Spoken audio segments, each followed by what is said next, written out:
وہ آدمی جس میں تنہائی میں اللہ کا ذکر کیا، اللہ کو یاد کرنے بیٹھ گیا، کوئی دیکھنے والا نہیں تھا، وہ تنہا تھا، حجرے میں تھا، اپنے بند کمرے میں تھا، اپنے رب کو یاد کیا۔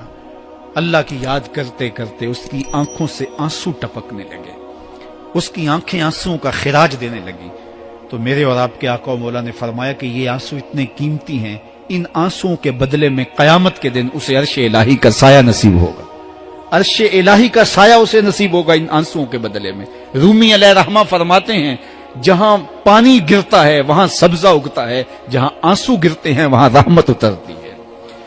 تو اس لیے جو اللہ کی یاد میں رونے کا لطف ہے اور اللہ کی یاد میں آنسو بہانے کا اجر اور صلہ رکھا گیا ہے، یہ گناہوں کو دھو ڈالتا ہے، یہ اندر کی صفائی اور ستھرائی کا سبب اور ذریعہ ہے۔ میرے اور آپ کے آقا و مولا نے فرمایا راتوں کی تنہائیوں میں اٹھ کے قرآن پڑھا کرو اور قرآن پڑھتے ہوئے رویا کرو۔ پھر فرمایا فَإِلَّمْ تَبْكُوا فَتَبَاكُوا، اگر رونا نہ آئے تو رونے کی کوشش کیا کرو۔ حضرت داتا گنج بخش علی حجویری سے ایک مرید نے کہا حضرت اگر رونے کی کوشش کریں پھر بھی رونا نہ آئے، فرمایا پھر اپنے مقدر پہ رویا کرو۔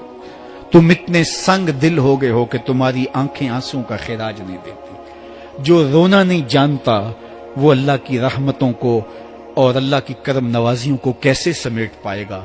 بچہ روتا ہے تو ماں دودھ دیتی ہے، جب بندہ اللہ کے حضور الہو زاری کرتا ہے، عجز کرتا ہے، انکساری کرتا ہے تو اللہ کی رحمتوں کو جوش آتا ہے اور اللہ تعالیٰ کی رحمتیں اس پہ برستی ہیں اور اس کے نہ صرف گناہ معاف ہوتے ہیں بلکہ اللہ تعالیٰ اس کے گناہوں کو بدل کے نیکیوں میں تبدیل کر دیتا ہے۔ ایک فقیر تھا، ملنگ درویش، اللہ کا بندہ، اس کی عادت یہ تھی کہ اپنے ڈیرے پہ آنے والوں کو کھلاتا، ان کو پلاتا، ان کی ضروریات کا خیال رکھتا، لیکن ان کو مالی آسودگیاں نہیں تھی۔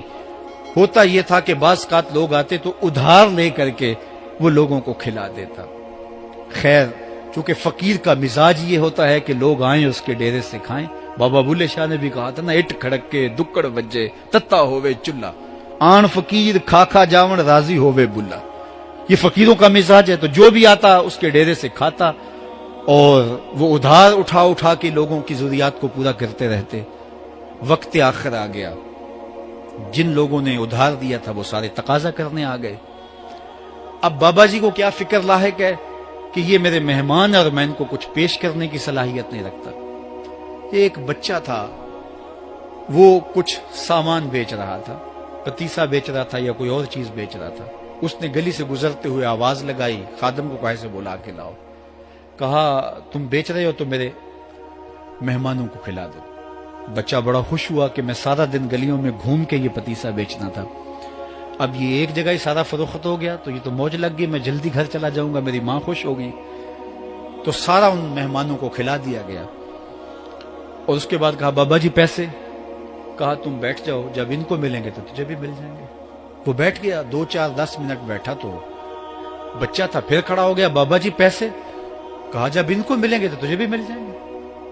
پھر آدھا گھنٹہ گزرا تو پھر اس نے کہا بابا جی پیسے؟ میری ماں میرا انتظار کر رہی ہے، ہمارے گھر کا چولہا اسی سے جلتا ہے، میں یہ پیسے لے کر جاؤں گا اور میری ماں کوئی ہنڈیا خریدے گی اور ہم شام کا گھر کا کوئی سلسلہ کریں گے۔ کہا بیٹا جب ان کو ملے گا تو تجھے بھی مل جائے گا۔ بچے نے رونا شروع کر دیا، یتیم بچہ تھا، اس کا سارا آسرا یہی تھا، اس نے رونا شروع کر دیا۔ جب بچہ رویا اللہ کی رحمت کو جوش آیا، کوئی مرید نذرانہ لے کے ان بزرگوں کے پاس آ گیا اور اشرفیوں کی بھری ہوئی تھیلی پیش کی۔ وہ اتنے پیسے تھے کہ اس بچے کو بھی دیے، جتنے لوگ آئے تھے سب کا قرض چکایا، کہا جاؤ گھروں کو۔ تو سب نے کہا بابا جی ہم صبح سے بیٹھے ہوئے تھے تو یہ نذرانہ دینے والا صبح سے نہیں آیا تو اب کیسے آ گیا؟ کہا صبح سے تمہارے اندر کوئی رونے والا نہیں تھا، ایک رونے والا آیا تو باقیوں کا بھی کام بن گیا۔ بعض اوقات کسی ایک شخص کی وجہ سے باقیوں کی خطائیں بھی معاف ہوتی ہیں۔ آج ہم اجتماعی طور پہ تا حد نظر اندر باہر اوپر نیچے اتنے لوگوں کے ہجوم میں اللہ کی بارگاہ سے یہ توقع رکھتے ہیں کہ مالک کتنے ہجوم میں کوئی ایک تو ہوگا جو تیرا لاڈلا ہوگا، کوئی ایک تو ہوگا جو تیرا بہت قریبی ہوگا، کوئی ایک تو ہوگا جس پہ تیری رحمتیں برسیں گی۔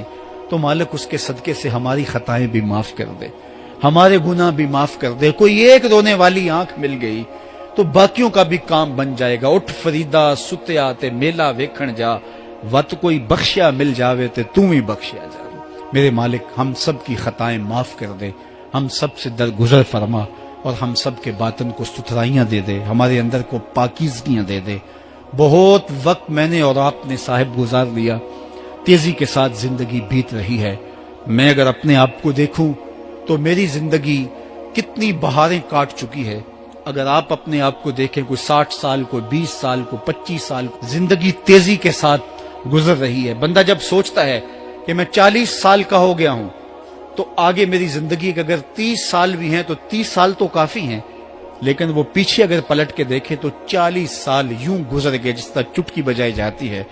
جب چٹکی بجانے کے وقت میں 40 سال گزر گئے محسوس ہوتے ہیں، تو جو باقی 30 سال اگر ہوئے بھی، وہ تو گمان ہے میرا، وہ تو گمان ہے آپ کا، ہمیں تو ایک سانس کا بھی نہیں پتا۔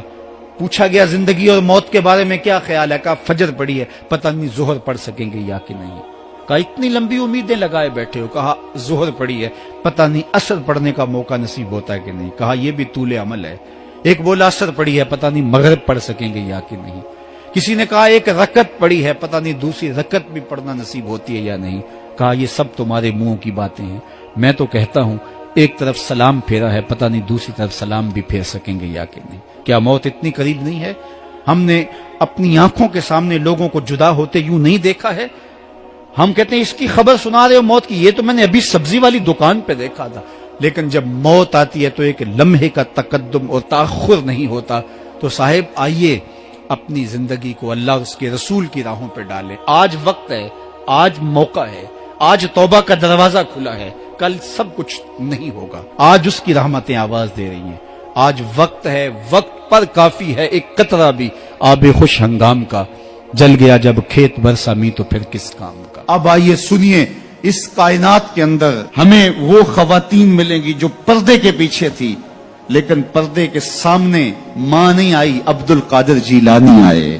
ماں پردے کے پیچھے تھی، پردے کے سامنے فرید الدین گنج شکر آئے۔ ماں پردے کے پیچھے تھی، مہر و ماں نے بھی آنچل نہیں دیکھا، لیکن پردے کے سامنے کربلا میں حسین ابن علی آئے۔ تو یہ پردے کے سامنے آئے، وہ پردے کے پیچھے تھی۔ تو جب مائیں پردے کے پیچھے ہوں تو پھر بیٹے جو ہیں وہ پردے کے سامنے آ کے وہ نقش ثبت کرتے ہیں کہ جو لوگوں کے زندگی کے نقوش کو جو ہے وہ اجال دیتے ہیں اور تقدیر بدل دیتے ہیں۔ تو اس لیے ماؤں کی ذمہ داریاں گھر سنبھالنا ہے،